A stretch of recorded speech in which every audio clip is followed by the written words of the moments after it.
All right, we are moving on to a new lesson, determining number of solutions. Up to this point, when you guys have solved an equation, you've only ever had one solution. Today, we're going to talk about we can have one solution, no solution, or infinite solutions. And I suggest pausing the video along the way to get these notes copied down. And it is very, very important that you are copying notes. It is pretty hard to be successful in math as you're getting into the older grades if you are not taking notes. So please make sure that you're doing that with every video. All right, so how do we know if we have one solution? Well, you've only ever had one solution, and one solution means that only one number will work. So when we've been doing our check step, we've been proving that the number that we got for the answer was true. Okay, so only one number can work, and we can do a check step and it works out. Okay, so that was part of the importance of doing that check step. Not only did we have the correct answer, but we are determining that yes, there is one solution. So your answer for one solution will look like a variable equals a number. So something like x equals whatever number. For example, it could be x equals 2. And that's all that we've ever seen so far. Okay, you've only ever seen a one solution. So when we get to solving these, that one should be familiar to you. One that's new is a no solution. So how do you know if you solve something and it has no solution? So on no solution, the variables cancel, and you are left with a false statement. Okay.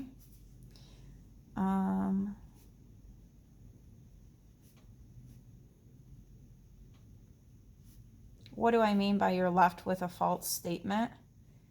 I mean, it will look something like this. So your x's may be canceled out and you're left with 7 equals 2. Well, that is not true. 7 is not equal to 2. So we say that's a false statement. So I have no variables left, which means I can't do a check step. And this is not true. Okay. So if you are left with a false statement like this, then you know that you have no solutions. How about if we have infinite solutions? And infinite solutions mean many. You can pick any number you can think of and it will work out to be true. Okay, so if you have infinite solutions, that means that both sides of the equal sign are the same. They will have the same number. Okay, both sides of the equal sign are the same. Your answer will not have a variable.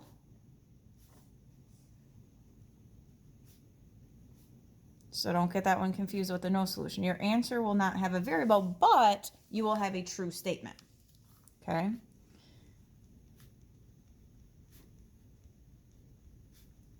And kind of like the no solution, what do I mean by a true statement? It means I'm left with two numbers on the side of the equal sign, but they are both the same.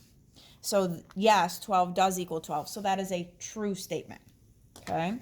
So in an infinite solution, both sides are the same. So you have a true statement. So something like 12 equals 12. Okay.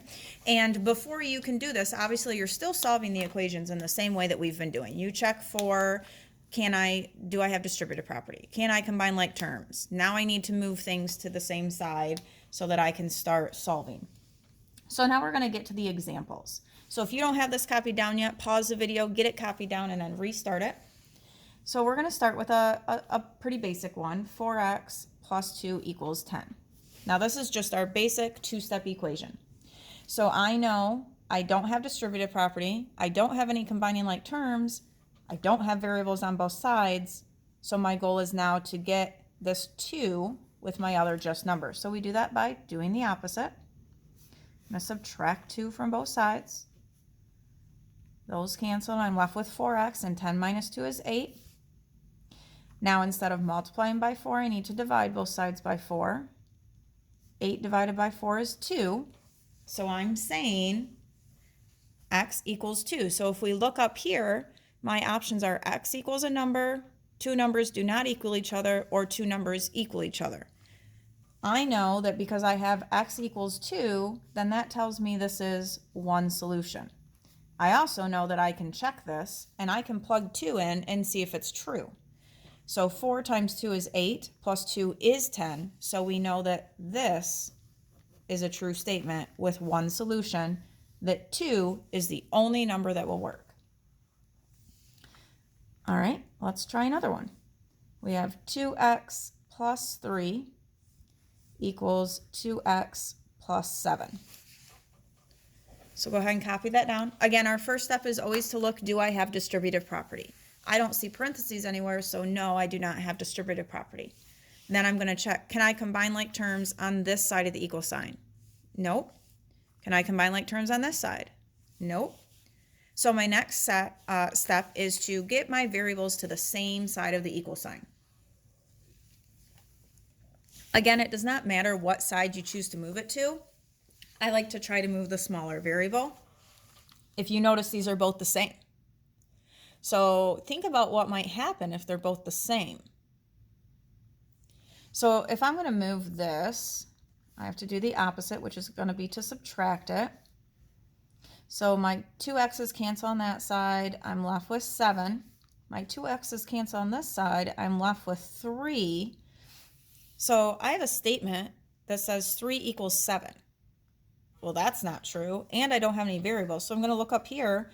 Yes, my variables canceled, but I have a false statement. This is not true. 3 does not equal 7, so this has no solutions. And what that means is it does not matter what number we plugged in, we would always get 3 equals 7, and that is not true. So there are no solutions. So we have an example of a one solution. So far, we have an example of a no solution. I'm going to color code them with our solutions up there. So let's do another example. What if we do 2x plus 3 equals 2x plus 3? Now, there are 2 ways that I can already tell how many solutions I'm going to have.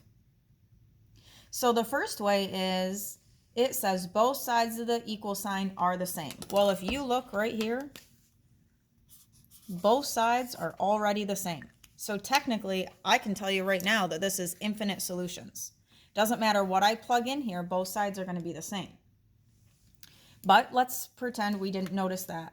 And we're going to move our variables to the same side.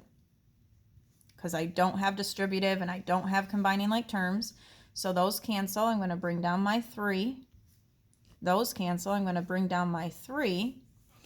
Both sides are the same, and it leaves me with a true statement. So right here, 3 does equal 3. So this means that I have infinite solutions.